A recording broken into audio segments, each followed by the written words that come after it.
Et juste après la prière, le Premier ministre, les présidents des institutions et les ambassadeurs musulmans accrédités au Mali se sont retrouvés à Koulouba pour souhaiter une bonne fête au président de la République. Kessira Dambélé y était également.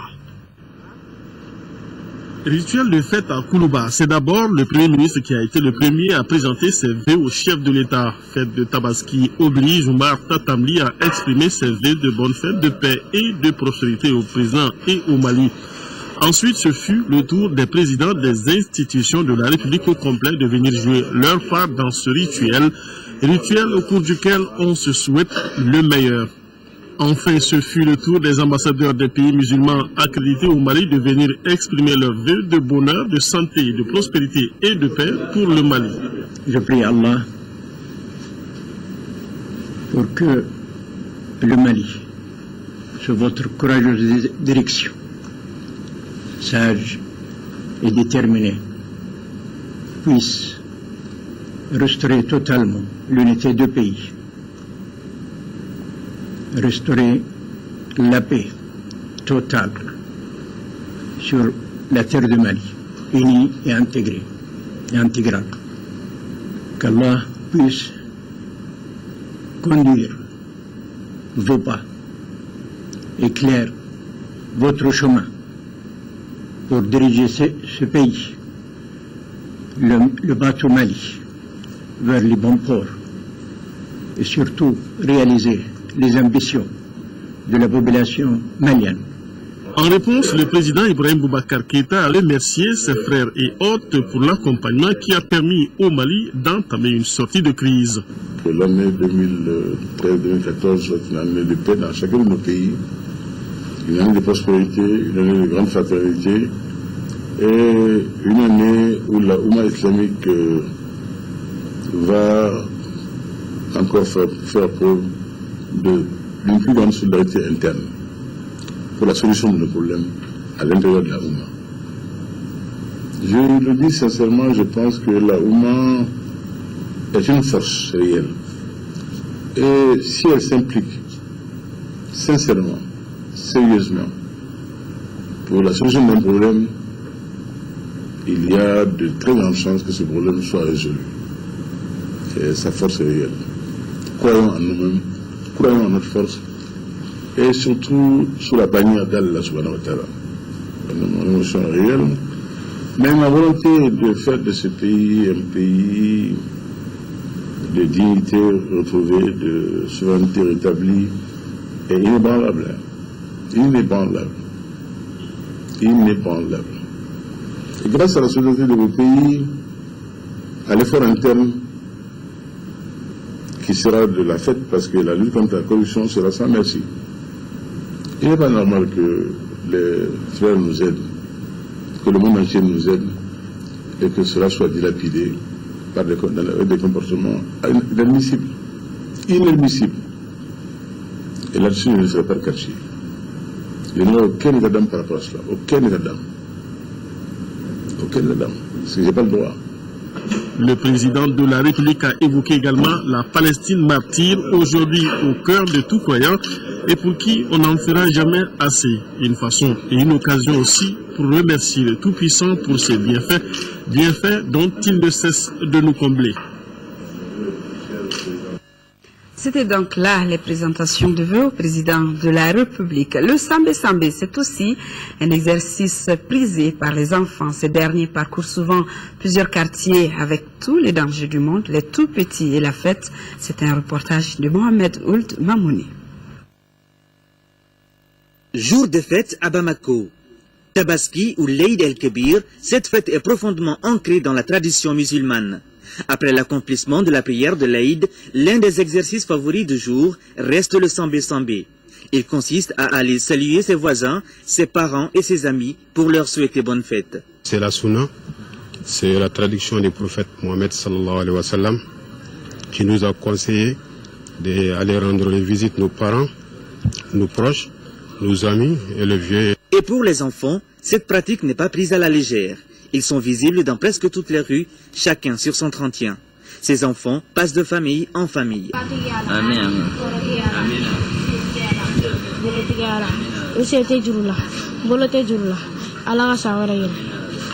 Après un sambé-sambé bien exécuté, ils reçoivent de l'argent en guise de cadeau.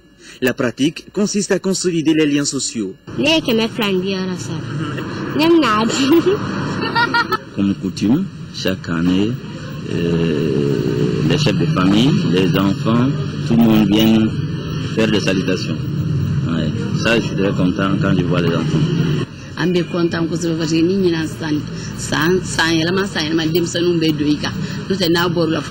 Je suis contente de recevoir chaque année les enfants.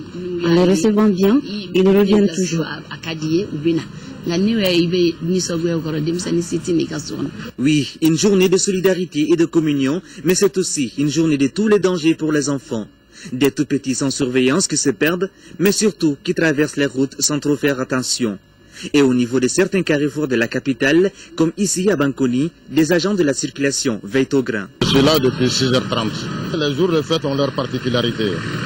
Et les enfants sont massivement dans la rue, donc il y a des mesures appropriées pour ça.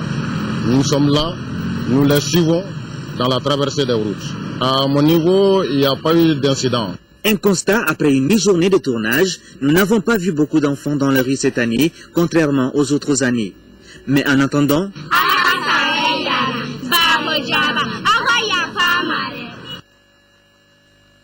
Bonne fête à vous également et prudence. Jour de fête, oui, mais aussi de business. Nous nous sommes intéressés à ceux qui pratiquent le dépistage des moutons, des professionnels en la matière, qui sillonnent également les quartiers juste après la prière à la quête de clients. Garibou Pérou a suivi quelques-uns. Trouver un bon billet n'est pas la seule difficulté liée à la fête des Tabaski. Il faut le dépecer après l'avoir égorgé. Ne supportant pas la vue du sang ou par peur de faire souffrir la bête, il devient une tâche délicate pour les familles qui n'ont pas la main d'œuvre masculine très forte. C'est pourquoi les maîtres dépeceurs sillonnent les quartiers à la quête d'éventuels clients. Le prix de dépeçage varie de 2500 à 5000 francs CFA. Mais j'ai déjà dépecé 4 moutons et j'ai gagné 20 000 francs CFA. D'ici le soir, si Dieu le veut, je peux encore gagner. Dans d'autres endroits, ce métier circonstanciel est quasi inexistant pour cause il ne manque pas de volontaires qui donnent du charme à cette fête, même si en général ces derniers massacrent les morceaux de viande. On ne recrute pas quelqu'un pour le faire, pour dépecer les moutons, non. Nous le tuons au niveau de la famille et les enfants sont chargés de dépecer les moutons. Nous rencontrons beaucoup de difficultés en réalité parce qu'il y a au moins 2 heures de temps. Ça, on va se débrouiller, ce qui est sûr, on va le faire. Je suis venu de la France pour fêter avec mes parents, mes amis, tout le monde. Depuis que j'étais tout petit, c'est moi qui faisais ça. Tout dépend du propriétaire, rapporte un imam. Cette fête religieuse pour le jeune Moussa Doumbia qui exerce le métier de boucher d'occasion depuis son adolescence est un véritable business. J'ai eu 135 000 francs CFA pour cette matinée. J'y vais de ce pas dépecer 2 bœufs à raison de 12 500 francs CFA. Le sunna, les paroles du prophète sallallahu alayhi wa sallam qui parlent sur les dépeçages. Bon, souvent, les enfants de la maison, ils peuvent faire comme tu peux payer quelqu'un de faire à leur place encore. C'est autorisé. Cette pratique a toujours existé, mais c'était aux propriétaires de moutons de fixer la somme. Désormais, c'est un véritable commerce qui nécessite un rendez-vous. Tabaski, c'est tout d'abord la viande qui constitue le fond de marmite le plus précieux, mais aussi les peaux, têtes et pattes de mouton qui sont utilisées différemment. Fadimba Keita et son équipe se sont intéressés au sujet. Encore appelée fête des moutons, la Tabaski ou l'Aïd el-Kébir est l'une des fêtes les plus importantes de l'islam.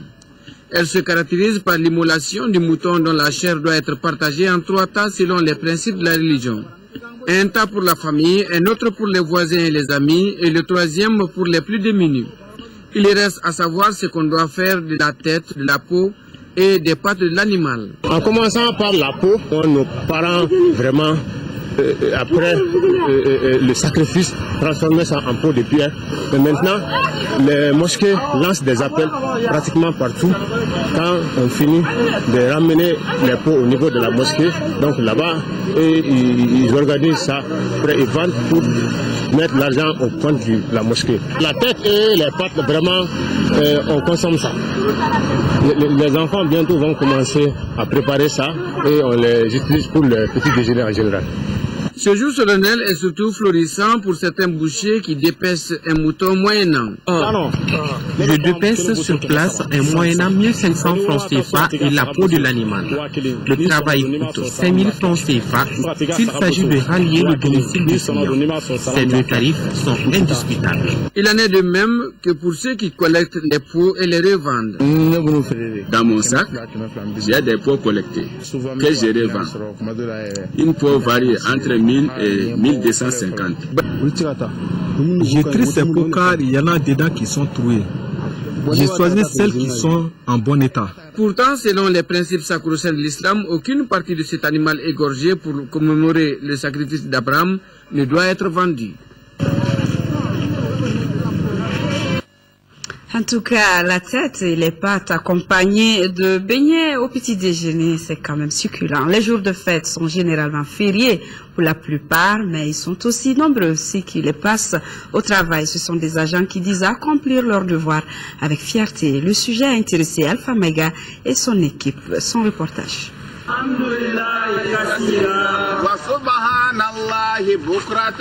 C'est la grande fête. La fête de Tabaski où chaque fidèle musulman, après la prière, doit immoler son mouton. Mais en de pareils moments, il y a des citoyens qui s'acquittent de leurs devoirs, essentiellement des agents du service public.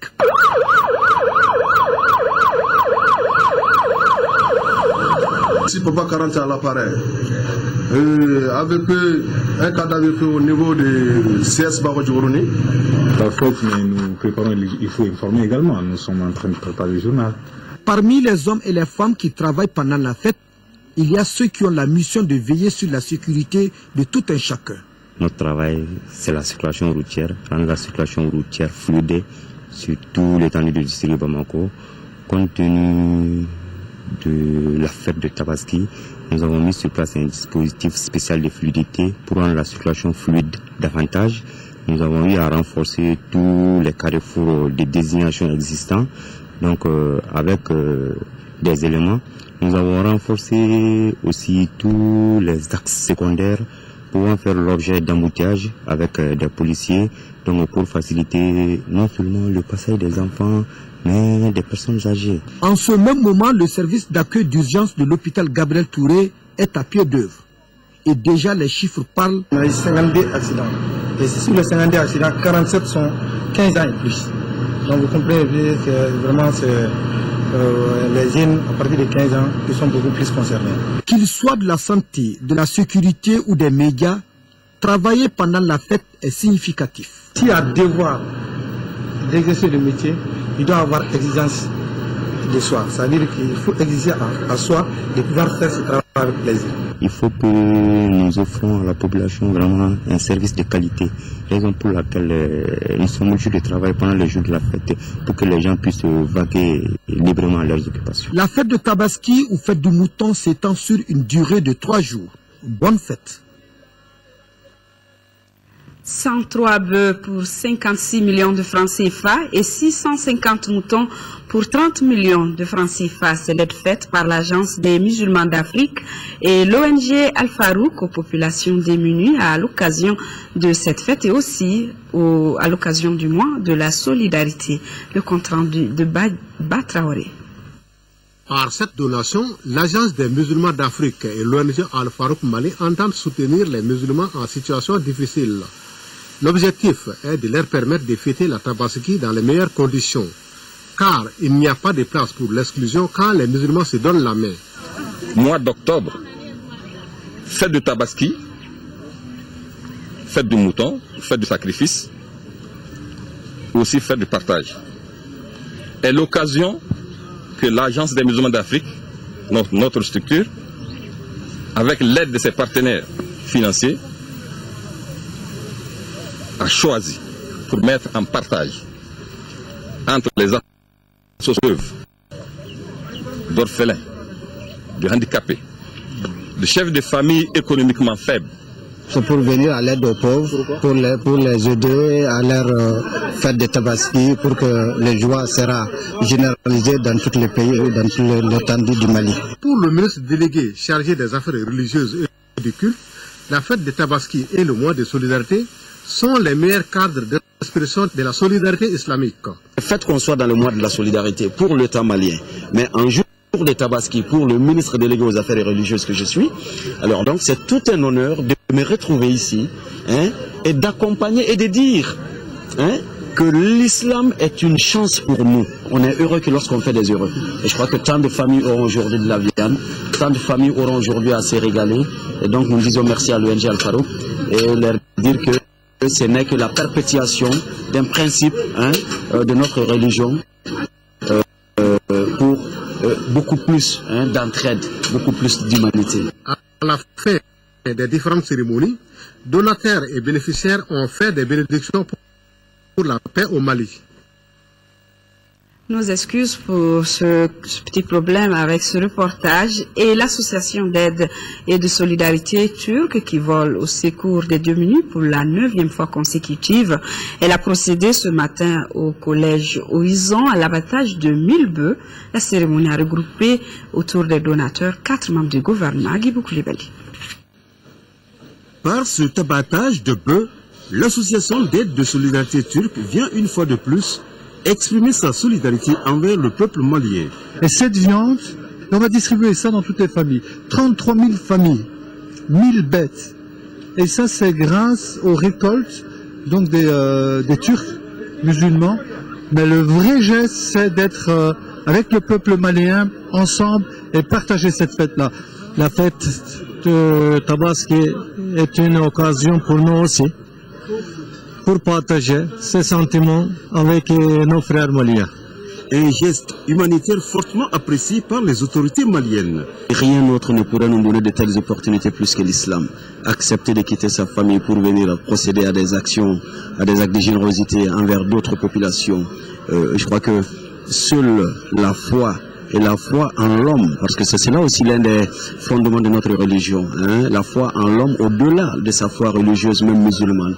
Alors donc je crois que c'est ce qui commande cet amour, cette relation entre le Mali et la Turquie. C'est un visage de l'islam qui rencontre l'islam malien, un islam tolérant, un islam ouvert sur l'homme. Et je crois que ça c'est vraiment important pour un Mali qui sort d'une crise aussi douloureuse. C'est un exemple qu'il faut magnifier et qu'il faut diffuser pour qu'il soit compris de tout le monde, pour qu'on sache que l'islam, c'est d'abord l'amour de l'homme. La viande de ces bœufs abattus sera distribuée aux nécessités dans les 5 premières régions du Mali et le district de Bamako. En plus de cette campagne de distribution de viande, l'association d'aide et de solidarité turque intervient au Mali dans d'autres secteurs tels que l'éducation et la santé. À Tombouctou, la fête de l'Aïd el-Kébir s'est déroulée dans la plus grande tranquillité sous le vigilant des forces de sécurité.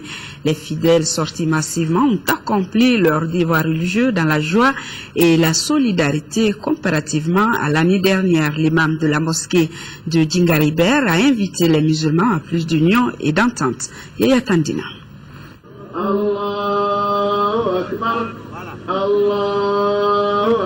Ils sont des milliers de fidèles à prendre d'assaut la place de la prière circulaire pour la célébration de l'Aïd el-Kébir ou Tabaski. Contrairement à l'année dernière, la communauté musulmane de Tombouctou a fêté dans la joie et dans la sérénité. Occasion pour le grand imam qui a dirigé la prière d'inviter la population à l'unité. Je demande aux fidèles de rester toujours unis parce que avec la division, évidemment, les gens n'ont pas de force. Donc il faut que tous les musulmans s'unissent pour être une seule force. En ce moment, nous pouvons en tout cas faire des œuvres utiles. Il faut que les gens soient unis. Pour le chef de l'exécutif régional, le pardon et la solidarité doivent prévaloir chez tous les citoyens. Aux citoyens de la région, je leur dirais qu'il faut renforcer la solidarité. renforcer le partage, renforcer la cohabitation. Parce que Tombouctou est une ville très connue à travers le monde. Alors donc il faut que la population se rende consciente de cela et commence à se pardonner, à aller dans un sens positif. Nous allons fermer la page Tabaski avec les pèlerins maliens à l'image de ceux du monde qui ont accompli hier lundi le principal pilier du pèlerinage. Ils ont ainsi passé le 9e jour du mois de Tabaski autour du mont Arafat. C'est là une recommandation du prophète Mohammed, paix et salut sur lui. Auparavant, les pèlerins maliens avaient passé la journée du dimanche à Mina. Le compte rendu de nos envoyés spéciaux Abdrahman Keita, Brahima Touré, Nyanza Koulibaly, avec l'assistance de Belko Diko. Le pèlerinage, c'est le jour des Rafah, a dit le prophète Mohammed, paix et salut sur lui. Il est aussi dit que sans le jour des Rafah, le pèlerinage reste non valable. Conformément à toutes ces prescriptions, le jour des Rafah, qui correspond au 9e jour du mois des Tabaski, constitue un des piliers du pèlerinage. Une journée pleine de références historiques aussi importantes les unes que les autres. Si le premier verset du Saint-Coran a été révélé à la Mecque, au sommet du Jabal Nour, la colline de la lumière, c'est ici, sur le mont Arafat, que le dernier verset a été révélé. C'est également là, à Arafat, qu'il a été révélé que la religion musulmane sera la dernière religion révélée qui dominera le monde entier. C'est encore à Arafat que le prophète Mohammed, paix et salut sur lui, a prononcé son dernier prêche, appelé souvent Déclaration universelle des droits, au retour de son unique pèlerinage à la Mecque. C'est enfin et surtout ces jours, à Arafat, que la communication entre Allah subhanahu wa ta'ala et ses fidèles serviteurs musulmans est directe, sans intermédiaire, selon encore le prophète Mohammed, paix et salut sur lui. On comprend alors toute cette ferveur des pèlerins du monde entier qui affluent ces jours vers le mont qui en est le symbole pour y passer la journée à faire des invocations, des prières et autres bénédictions, qui tout autour sous des tentes, qui au sommet et à ciel ouvert, malgré un soleil de plomb cette année. Ici, à Bamako, le ministre délégué chargé des affaires religieuses et du culte a procédé hier après-midi au lancement des activités du mois de la solidarité au titre de son département. Une occasion pour lui de remercier les partenaires humanitaires qui ont assisté les musulmans dans le cadre de la fête de Tabaski. Le ministre Diallo est au micro de Boubacar Sissoko.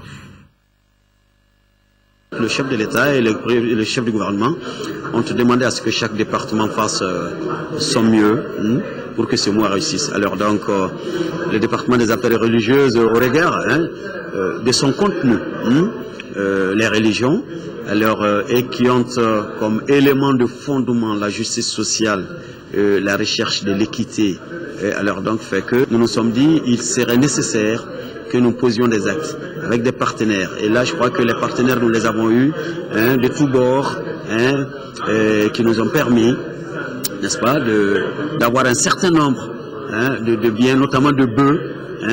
Et donc, nous nous sommes dit, alors à notre tour aussi, nous procédons au partage de cela entre les croyants, entre certaines notabilités, et afin que chacun puisse participer à cette fête. L'information là-dedans particulière, c'est que nous avons fait venir les représentants des deux églises, catholiques et protestantes, parce que pour nous, nous sommes tous des croyants. Et par surcroît, le musulman partage, même avec ceux qui ne sont pas, ma foi, de sa religion, parce que nous sommes tous des co-religionnaires.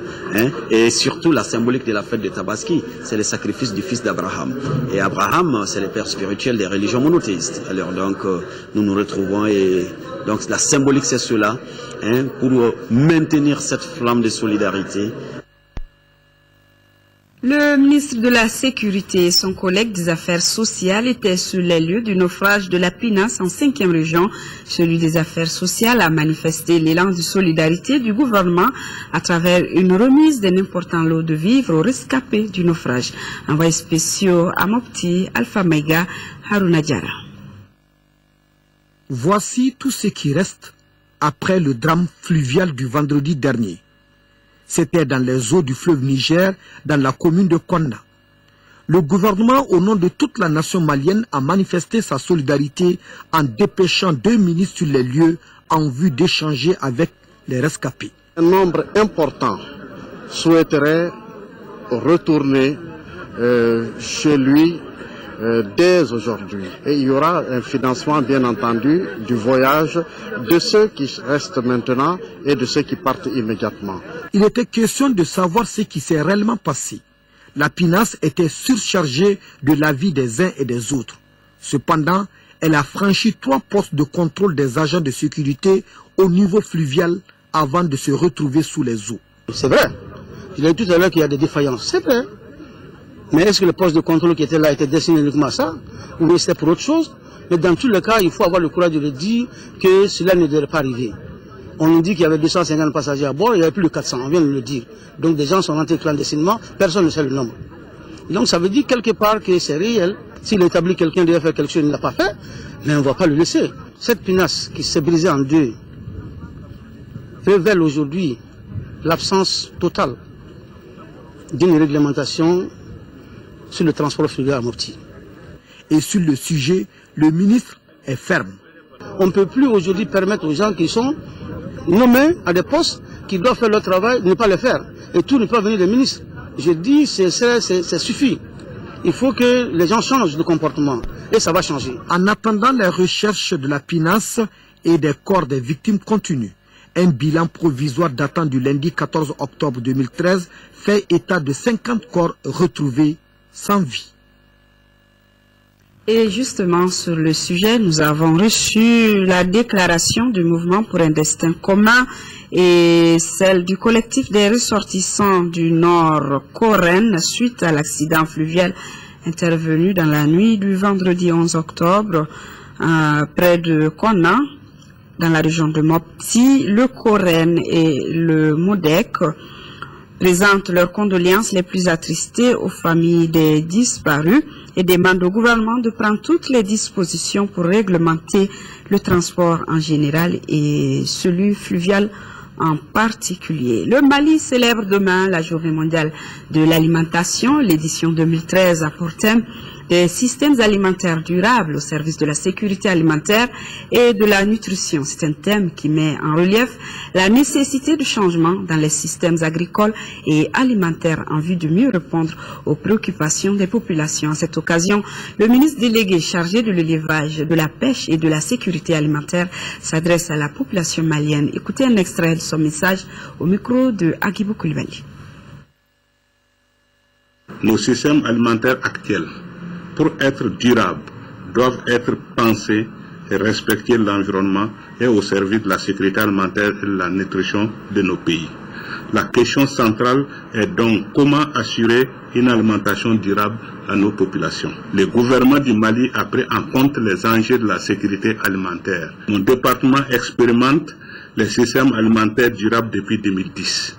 Il s'agit de systèmes qui garantissent le droit à l'alimentation, respectent les principes de la souveraineté alimentaire, permettent à tous, partout dans le monde, de disposer d'une alimentation saine et suffisante à un prix accessible et veillent à ce que le prix final d'un produit reflète non seulement l'ensemble des coûts de production, mais qu'il internalise aussi tous les coûts externes, sociaux et environnementaux. Pour atteindre l'objectif de sécurité alimentaire et nutritionnelle, le gouvernement malien se doit de renforcer sa collaboration avec la FAO, le FIDA, le PAM qui disposent d'expériences avérées dans la construction des systèmes alimentaires durables. Faire évoluer les filières et les systèmes alimentaires vers plus de durabilité écologique, sociale et économique. Mobiliser les différents acteurs et parties prenantes des filières agroalimentaires autour de la résolution de ces problèmes, même si leurs intérêts immédiats semblent s'y opposer. Adopter une approche multisectorielle qui englobe des interventions complémentaires au niveau des systèmes alimentaires, de la santé publique et de l'éducation. Promouvoir une recherche agronomique qui intègre les questions nutritionnelles. La Journée mondiale de l'alimentation est célébrée donc demain 16 octobre, date anniversaire également de la création de la FAO. C'était en 1945, en prélude à cette journée. Nous vous proposons un extrait du message de la représentante de la FAO au Mali. Nous retrouvons Agibou Koulibaly pour un extrait du message de Madame Fatouma Seyid.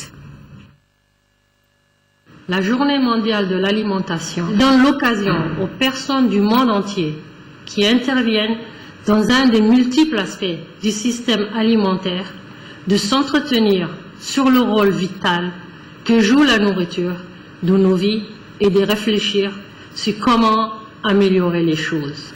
Le thème de la Journée mondiale de l'alimentation cette année, des systèmes alimentaires durables au service de la sécurité alimentaire et de la nutrition, nous invite à évaluer le fonctionnement du système et ce qui peut être accompli pour le perfectionner. Voilà pourquoi nous devons mettre à profit cette Journée mondiale de l'alimentation pour partager nos opinions et expériences sur la manière de mieux affronter ces deux enjeux de taille. Les États membres de la FAO ont récemment réaffirmé les deux priorités absolues de l'organisation.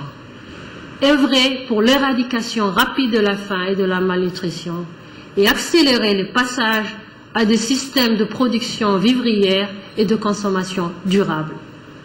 Je ne doute pas que cette cause vous tient à cœur et que nous pouvons compter sur votre soutien pour atteindre ces buts dans les plus brefs délais possibles. 2 millions de francs CFA, c'est le montant du chèque remis hier par l'ambassadeur de la République populaire de Chine à l'association des non-voyants pour la solidarité et le progrès, ce dont va permettre à l'association de faire face aux problèmes brûlants du chômage auxquels ses membres sont confrontés. Mamoudou Sidibé. L'association des non-voyants pour la solidarité et le progrès fera désormais face à ce qu'elle considérait dans un passé récent comme un rêve. Elle vient de bénéficier de 2 millions de francs CFA des mains de l'ambassadeur de Chine au Mali. C'est le mois de solidarité et on est maintenant à la veille de la fête de Tabaski. Et je pense que dans ce cadre, l'ambassade fait un geste à l'association des non-voyants de communauté et nous voulons par ce geste exprimer notre soutien à cette association. L'association des non-voyants pour la solidarité et le progrès, basée à Misran en commune 2 du district de Bamako, a pour ambition de faire des non-voyants une force productive en créant pour eux des emplois. Ce qu'ils viennent de nous donner va nous servir vraiment, à nous les personnes handicapées, à nous développer sur le plan économique surtout et mettre en place une entreprise qui pourra subvenir à nos besoins. Les bénéficiaires ont remercié le donateur pour la confiance qu'il a placée en eux. Distribution gratuite de kits alimentaires et sanitaires à 22 familles déplacées à Caille, une initiative du groupe de recherche et de réalisation pour le développement rural qui s'inscrit dans le cadre des activités du mois de la solidarité de Caille, Mahamadi Alioubari. Cette cérémonie consacre le lancement officiel de distribution des kits alimentaires et sanitaires aux déplacés vulnérables à Caille. Elle s'inscrit dans le cadre du projet d'aide aux personnes déplacées des régions nord du Mali et leurs familles d'accueil. Le président de l'association des ressortissants et sympathisants des régions du nord à Caille, aussi bien que le chef de l'exécutif régional, ont tous salué cette action qui cadre bien avec la politique de l'État et permet à coup sûr aux personnes déplacées et leurs familles d'accueil d'améliorer leurs conditions de vie. Cette distribution de kits alimentaires et sanitaires composés de riz, de maïs, d'huile, de sucre, de sel, de moustiquaires imprégnés et d'un cache-monnaie concerne 228 familles déplacées vulnérables dans la cité des Rails. Elle est organisée par le GRDR en partenariat avec Amassa Afrique Verte et Action Couverture Développement, avec l'appui financier du ministère des Affaires étrangères de la France et la Fondation de France. Toujours en première région, une citerne a pris feu cet après-midi dans un garage situé à Légal-Ségou. Selon certains témoins, l'incendie serait d'origine électrique. Le chauffeur a été blessé par le feu et finalement, l'incendie a été maîtrisé par les éléments de la protection civile de Caille avec l'aide de la population.